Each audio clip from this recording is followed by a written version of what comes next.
Last year on Driving Television, Lacey and I did a his and her evaluation of the new Saturn Aura sedan. To look up that review, go to our website, drivingtelevision.com. Well, this year we've got the Saturn Aura back to do another evaluation, but this time around it's the Saturn Aura Hybrid, otherwise known as the Green Line. This hybrid is the lowest priced mid-size hybrid on the market, well below the price of others like the Nissan Altima at around $33,000 and the Toyota Camry at $32,000. By the way, the Honda Accord hybrid is no longer available. The Aura hybrid starts at $27,575. That's just $1,600 more than a Honda Civic hybrid or a base gasoline Camry, so there is value here. The Aura is based on the European Opel Vectra, and when General Motors decided to build that car in North America and sell it as a Saturn, they decided to make the changes subtle. When you see them side by side, they look very similar. I call the styling of the Aura a bit of a grower. The more I look at it, and the more I see others on the road, the more I like it. The oversized headlights and swept look of the grille, along with the high and short deck and chunky taillights, give the car a solid look. The hybrid gets subtle badging and it runs on smaller 16-inch wheels, which give the car a smoother ride. Well, a family vehicle has to do lots of different things, and the trunk is used for hauling hockey gear, going to Home Depot or Rona and getting things and bringing them home. And with this car, there really isn't that much of a compromise. The trunk is big, and the battery pack in most hybrids is behind the back seat. In this car, it's long and low and covered in plastic and goes from one side to the other. What that allows is access into the cabin. The back seats do split and fold. You can get longer items in there. It isn't a big opening, but at least you have it. And in a hybrid car, that's a plus.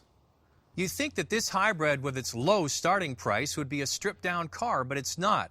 The interior is large enough for 4 adults or 5 in a pinch. The seats are covered in a pleasant looking cloth. Leather, by the way, is not offered in the hybrid, and neither are heated seats, which I missed.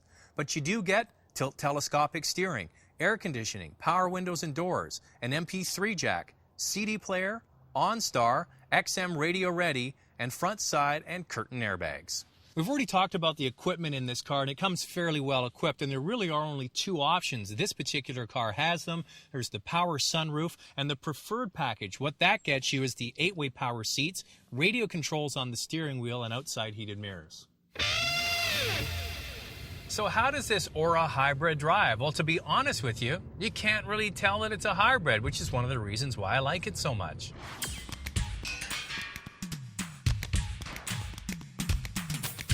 You see, this is what's called a mild hybrid, which means that the 2.4-liter 4-cylinder is running at all speeds. It doesn't run on electric, then switch to gasoline the way a Toyota Camry does.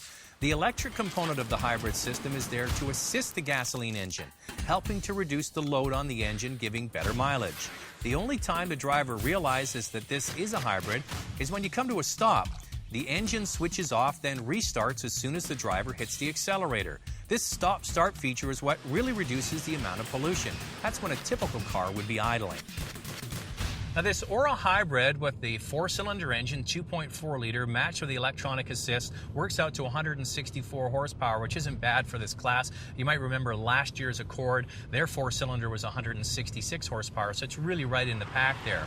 Now, what I like about this vehicle is it uses a conventional 4-speed automatic transmission. There's no continuously variable unit in this car. What I'd like to see is them use the 6-speed automatic that they have in their higher-end V6 model and put it in this hybrid. I think it would make it a little bit more responsive.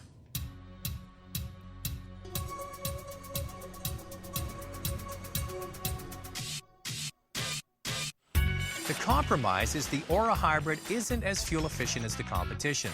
In government tests, the Aura is rated at 8.5 liters per 100 kilometers in the city and 6.2 on the highway. That works out to 33 miles per gallon city and 46 on the highway. The Camry, by the way, is rated at 50 miles per gallon for both city and highway, and the Altima gets 50 miles per gallon in the city and 48 on the highway. The Aura hybrid is quiet and smooth thanks to those 16-inch wheels. The standout feature of the Aura when we got it last year is the better-than-average handling in this class.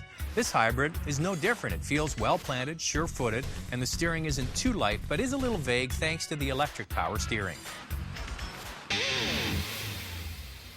The Saturn Aura is another choice for a family trying to get into a hybrid vehicle. What I particularly like about the Aura is the driver doesn't have to make any compromises. It drives just like a regular sedan. It has pretty good handling. The starting price is very attractive. Two things I'd like to see GM work on: heated seats. Come on, we're in Canada, and a 6-speed automatic.